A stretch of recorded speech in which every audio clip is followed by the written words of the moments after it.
Hello viewers, आज हम CrPC का चैप्टर 6 डिस्कस करेंगे, जिसके प्रोविज़न्स है सेक्शन 61 से सेक्शन 90 तक। आज जो हम डिस्कस करेंगे वो हम सम्मन को लेके डिस्कस करेंगे। जो सम्मन है वो एक्सप्लेन किया गया 61 में, फॉर्म ऑफ सम्मन। तो इसमें बताया गया एवरी सम्मन issue by court under this court. जो भी सम्मन होता है वो इशू किया जाता है कोर्ट के द्वारा, जो राइटिंग में होता है और जिसकी डुप्लीकेट कॉपी होती है, और साइन बाय प्रेसिडिंग ऑफिसर, और जो साइन किया जाता है प्रेसिडिंग ऑफिसर के द्वारा of such court, or by other officer as high court may from time to time by rules direct and shall bear the seal of the court. Means जो सम्मन होगा वो कोर्ट इशू करेगी, duplicate होगा, writing में होगा और sign किया जाएगा प्रेसिडिंग ऑफिसर के द्वारा, और जो सम्मन होगा वो सर्व नहीं किया जाएगा वुमेन इन चाइल्ड को। उसके बाद जो सम्मन है वो शेड्यूल 2 फॉर्म 1 एंड फॉर्म 30 में आप देख सकते हैं। उसके बाद बात करते हैं सेक्शन 62 की। 62 बात करें सम्मन हाउ सर्व्ड, सम्मन कैसे सर्व्ड होगा। Every summon shall be served by police officer or subject to such rules as to state government may make in this behalf by officer of the court issuing it or other public servant. Means जो भी कोई सम्मन सर्व करेगा, कोई भी तरह का सम्मन सर्व किया जाएगा पुलिस ऑफिसर के द्वारा, या फिर जो भी स्टेट गवर्नमेंट रूल्स बनाएगी या उनके बिहाफ पे जो कोर्ट इशू करेगी किसी भी पब्लिक सर्वेंट को, उनके द्वारा सम्मन इशू किया जाएगा। The summon shall if practicable be served personally or the person summon by deliver or tendering him one of duplicates of the summon. Third one बात करता है every person or whom a summon is so served shall, if so required by the serving officer, sign and receipt there on the back of other duplicate। Means जब सम्मन सर्व किया जाएगा तो जरूरत पड़ने पे सर्विंग ऑफिसर साइन कराएगा receipt पे, और बैक ऑफ जो मतलब बैक होगी, बैक ऑफ डुप्लीकेट कॉपी के वहाँ पे उस पर साइन कराएगा। उसके बाद बात करते हैं सेक्शन 63 की। जो सेक्शन 63 है वो बात करें service of summons on corporate bodies and societies. अब हम देखेंगे कि सर्विस कैसे की जाएगी सम्मन की कॉर्पोरेट बॉडीज़ एंड सोसाइटीज़ को लेके। Service of summon or a corporation may be effected by serving it on the secretary, local manager or other principal officer of the corporation, or by letter sent by registered post address to the chief officer of the corporation in India, in which case the service shall be deemed to have been affected when the letter would arrive in ordinary course of post। Means service जो होगी सम्मन की कैसे भेजी जाए, effect में कब आएगी, जब वो सर्व होगी सेक्रेटरी को या तो लोकल मैनेजर को या फिर वहाँ पे कोई अदर ऑफिसर है उसको, कॉरपोरेशन को। और ये कैसे भेजा जाएगा, by the letter send by registered post के द्वारा। और इसमें जो एक्सप्लेनेशन है वो बताता है कि कॉरपोरेशन मीन्स क्या होगा, इनकॉर्पोरेटेड कंपनी और other body corporate and includes society registered under society registration act 1860। उसके बाद हम बात करते हैं सेक्शन 64। 64 बताता है सर्विस व्हेन पर्सन सम्मन कांट बी फाउंड। जब पर्सन ना मिले तो कैसे सर्विस की जाएगी सम्मन की। वेयर द पर्सन सम्मन can't by the exercise due diligence to be found, the summon may be serving by leaving one of the duplicates for him with some adult male member of his family residing with him, and the person with whom the summons is so left shall, if so required by the serving officer, sign and receipt thereof the back of other duplicate। Means इसमें 64 बताता है कि जो अगर person नहीं मिला तो उसके जो फैमिली में कोई भी एडल्ट मेल मेंबर है तो उसको सर्विस की जाएगी सम्मन की, और उसके साइन लिए जाएंगे बैक ऑफ डुप्लीकेट कॉपी पे। और जो 64 का एक्सप्लेनेशन है वो बताता है servant is not a member of the family with in the meaning of this section. जो सर्वेंट होता है वो फैमिली में इंक्लूड नहीं होता है।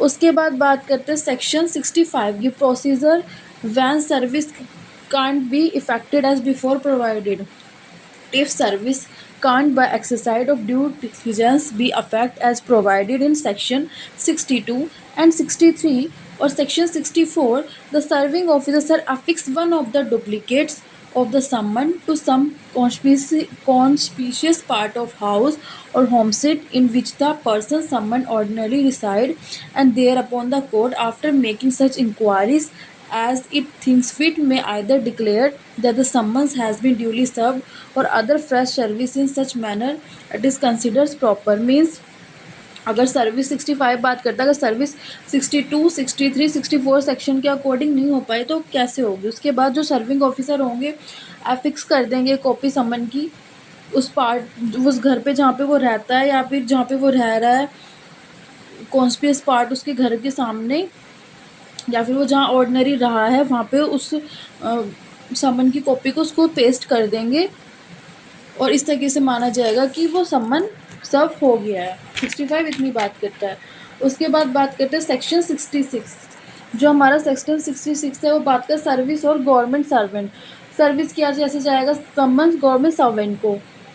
Where the person summon is the active service of government, the court issuing the summon shall ordinarily send it in duplicate to head of office in which such person is employed, and such head shall thereupon cause the summons to be served in the manner provided by section 62 and shall return it to the court under his signature with the endorsement required by this section. Such signature shall be evidence of due service. Means जो government servant है उसके जो head office में summons भेजा जाएगा और जो signature लिया जाएगा वो एविडेंस के तौर पे होगा सर्विस के लिए।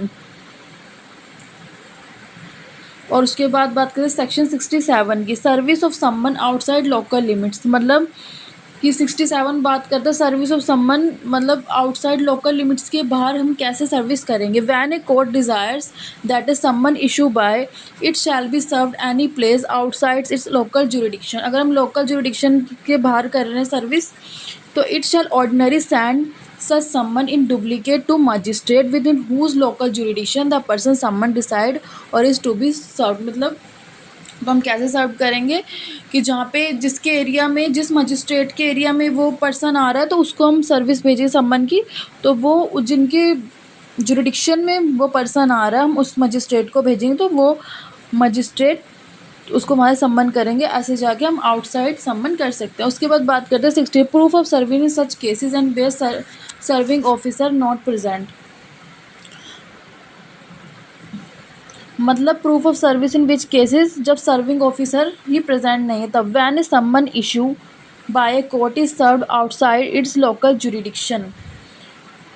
अगर सम्मन इशू किया जाता है कोर्ट के द्वारा आउटसाइड लोकल जुरिडिक्शन के, in the any case where the officer who has served a summon जिसने सर्व किया था is not present and the hearing of the case, वो हियरिंग के टाइम प्रेजेंट नहीं है, and affidavit purporting to be made before a magistrate that such summon has been served and duplicate of summon purporting to be endorsed in the manner provided by section 62 and 64 by the person to whom it was delivered to tender or with whom is to left shall be admissible in evidence, and the statement made therein shall be deemed to be court correct unless and until the contrary is proved.